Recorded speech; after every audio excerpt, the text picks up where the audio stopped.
Anh chị biết sao mà con loa này giá nó rẻ không? Tại vì bên em là nhà máy sản xuất đưa thẳng tới tay khách hàng cho nên giá cực kỳ rẻ.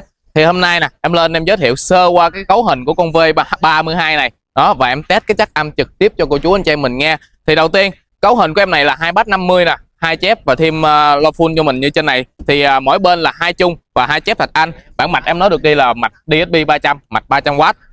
Đó thì hiện tại bây giờ luôn thì em sẽ test nhạc trực tiếp cho cô chú anh chị em mình nghe.